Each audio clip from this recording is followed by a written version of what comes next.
नमस्कार. तामिळनाडूमध्ये थलपतीच्या पक्षाचा विजय झाला. खरं तर विजय थलपती हा एक ख्रिश्चन मोठा स्टार. त्यांनी राजकीय पक्ष काढून काही महिने झालं तोच त्याचा लगेच 108 आमदार त्याने विजयी करून जवळपास तामिळनाडूची सत्ता हाती घेतलेली आहे. मग महाराष्ट्रामध्ये असं का होऊ शकत नाही असा प्रश्न विचारत राज ठाकरे काही करिश्मा करून दाखवतील अशी शक्यता बिचाऱ्या मनसैनिकांना वाटते आहे.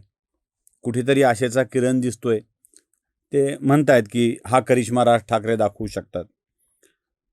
थलपती विजय म्हणजे विजय आणि राज ठाकरे, विजय राज यांच्यामध्ये एक महत्त्वाचं अंतर आहे. विजय थलपती आहे, राज ठाकरे दलपती आहेत. म्हणजे त्या मुंबईतल्या स्टार यार कलाकारच्या मीटिंगमध्ये जेवढे काही दल जमा होतात त्या दलांची दलदल करून तिथेच अडकलेले राज ठाकरे आहेत. मी तुम्हाला एक मोठा फरक सांगतो म्हणजे तुमच्या लक्षात येईल. विजय थलपतीच्या वडिलांनी किंवा थलपती विजयच्या वडिलांनी, थलपती हा शब्द जो आहे ना तो मोठ्या नेत्यासाठी वापरला जातो म्हणून मी थलपती आणि दलपती म्हणतो. राज ठाकरेंनी आपला आपला दल काढला म्हणून ते दलपती, आणि विजयनी अक्षरशः एक मोठं सैन्य उभं केलं म्हणून त्याला थलपती असं म्हणतात. आता गंमत सांगतो. थलपतीच्या वडिलांनी काही दिवसापूर्वी एक पक्ष स्थापन केला होता आणि त्या पक्षात विजयचा फोटो वापरला होता.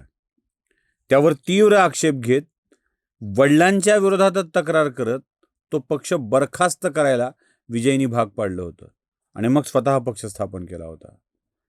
कळलं फरक मोठा. बापानं स्थापन केलेल्या पक्षावर आपला अधिकार सांगणारे आणि माझाच पितृपक्ष आहे म्हणणारे तेही सांभाळू शकत नाहीत. म्हणजे राज ठाकरे काय, उद्धव ठाकरे काय. आणि इकडे पित्याने स्थापन केलेला पक्ष आपला संबंध नाही असं सांगून स्वतःचा राजकीय पक्ष स्थापन करत 108 जागा जिंकणारा विजय. काय फरक आहे बघा.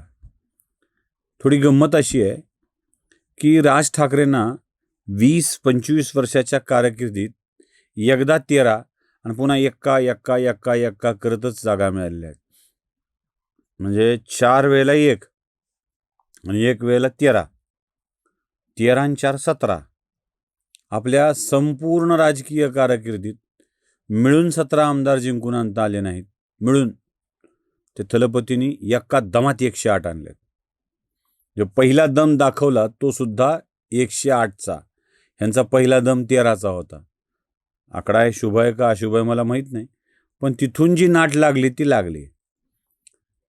थलपती विजयच्या मध्ये आणि दलपती राजच्या मध्ये काय फरक आहे या गोष्टी जरा नीट समजून घेणं आवश्यक आहे. काही लोकांना ना दौऱ्यावर निघालं की सोबत पेड साकी ठेवण्याची सवय आहे. साकी म्हणजे काय तुम्हाला माहीत आहे. पेड साकी ठेवण्याची सवय असते. कारण रात्रभर गप्पा मारत बसायचं, यांच्या गप्पा त्यानं ऐकायचं आणि तेवढ्या वेळ जागं राहायचं सोबत करत. कशाची काय तुम्हाला कळतं, मी काय फार वेगळं सांगण्याची गरज नाही आहे. त्यासाठी दुसरा कोणता माणूस नको म्हणून मालिशवाला पालिशवाल्याच्या सोबत एक साकी सुद्धा ठेवावा लागतो.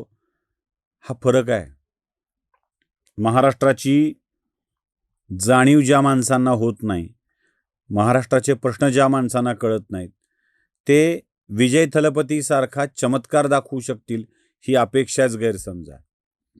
बरं, हे राज ठाकरे ज्या शरद पवारांना कधी जातीय राजकारण केलं म्हणतात, कधी ते चांगले नेते आहेत म्हणतात, काय मुलाखती घेत फिरतात, कधी पाठिंबा तर कधी शिव्या, अशी डबल भूमिका घेत राहतात, त्या शरद पवारांना सुद्धा थलपतीसारखा करिश्मा करता आलेला नाही आहे.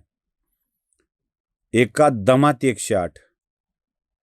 शरद पवारांच्या राष्ट्रवादी काँग्रेस पक्षाच्या स्थापनेपासून आजपर्यंत एकदा तरी 100च्या वर किंवा 100 आमदार निवडून आणता आले आहेत का, हा प्रश्न पवारांनी स्वतःला विचारण्याची आवश्यकता आहे. ज्या पवारांच्या पक्षाचे ज्यावेळेला संताप काँग्रेस होती संगमा तारिकांवर आणि पवार, तेव्हा सुद्धा देशात मिळून 100 आमदार शरद पवारांच्या पक्षाला एक वेळेला निवडून आणता आले नाही. देशात म्हणतोय मी. तारिकांवर ज्या राज्यातले, संगमा ज्या राज्यातले आणि पवार ज्या राज्यातले, त्या तीनही राज्याची मिळून बेरीज 100 होऊ शकली नाही. हे शरद पवारांचं राजकीय सामर्थ्य. तर राज ठाकरेंचं राजकीय सामर्थ्य एवढंच आहे. टार यार कलाकारांच्या गर्दीत रमणारा हा राज ठाकरे नावाचा नेता आणि आपलं स्टारडम सोडून, चित्रपटात काम करणं सोडून, राजकारणात उतरून एका कसलेल्या मुरब्बी व्यावसायिक राजकारण्यांच्या प्रमाणे तो निवडणुकीच्या रिंगणात उतरतो आणि विजयी होतो. विजय मिळवतो. तो थलपती होतो. थलपती झालेल्या माणसाला दलपतींचं यश कसं कम्पेअर करता येऊ शकेल? मुळात राज ठाकरेंना प्रश्न विचारायचा आहे मला, विजय थलपती काय किंवा पराभूत झालेल्या ममता बॅनर्जी काय? विजयने किती रोड शो केले ते बघा. दुर्घटना घडली एका सभेत, अनेक लोक मेली, थलपतीवर त्याचे आरोप झाले, पण या आरोपानं डगमगला नाही. सभा करत गेला, रोड शो करत गेला. तो सायकलवर फिरत असताना एका कार्यकर्त्याने हार फेकला आणि तो बॉम्ब समजून घाबरला, असे व्हिडिओ सुद्धा प्रसारित करण्यात आले, पण तो मागे हटला नाही, सभा करत राहिला. थोडं ऊन झालं तर दिवसात एखादी सभा आणि जास्तीत जास्त 3-4 दिवस सभा करणारे राज ठाकरे, हे कुठल्याही निवडणुकीत राज ठाकरेंनी 25 सभा घेतल्यात, जरा तुम्हाला तपासता येऊ शकेल का? कुठल्याही निवडणुकीत 25 सभा घेतल्यात किंवा एक 4-5 रोड शो केलेत. कुठं असं ऐकिवात आहे का? एकदाही नाही. शरद पवार सुद्धा सभा घेतात. अहो, पराभूत झालेल्या ममता बॅनर्जींनी 95 राजकीय सभा घेतलेल्या आहेत निवडणुकीमध्ये. 95 राजकीय सभा. 95 सभा घेऊन सुद्धा ममता बॅनर्जींना 80च्या आसपास आमदार मिळाले. पराभूत झाल्या निवडणुकीत, पण 80 आमदार त्यांना मिळाले. अहो, राज ठाकरेंच्या आणि ममता बॅनर्जींच्या सभाची तुलना करायची ठरली ना, तर बंगालच्या आत्ता पार पडलेल्या निवडणुकीत ममता बॅनर्जींनी जेवढ्या सभा घेतल्यात, तेवढ्या सभा राज ठाकरेंनी महाराष्ट्र नवनिर्माण सेनेच्या स्थापनेपासून घेतल्यात का, असा प्रश्न माझ्या मनात पडतो. करेक्ट करा मला, कदाचित 2-4 संख्या जास्त असेल तर आनंदच आहे आम्हाला. एंटायर निवडणुकीत हे केलं आहे का? त्यामुळं थलपती असतो, दलपती एक तर दलपती असतो किंवा फार फार तर 2 दल जोडले, म्हणजे शिवसेना, UBT आणि मनसे, तर या दलपतीचा दलदलपती होऊन जातो आणि या दलदलीत तो अडकून पडतो. 2 दलामध्ये म्हणून दलदलपती, तर या दलदलीत तो अडकून पडतो. आणि असा दलदलीत अडकून पडलेला माणूस आयुष्यात मोठा होत नसतो. उगाच आपल्या कार्यकर्त्यांच्याकडून फेसबुकावर पोस्टा पाडायच्या, जे लग्नात बुंदी पाडतात तशी, की विजय थलपती चमत्कार दाखवू शकतो, तर आपण का नाही?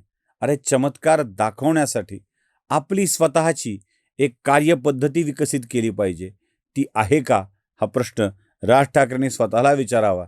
आणि एवढी वाईट वेळ यावी की आपली तुलना एका कलाकाराच्या सोबत करून त्याला मिळालेलं यश आपल्याला कसं मिळू शकतं हे दाखवण्याची यावी.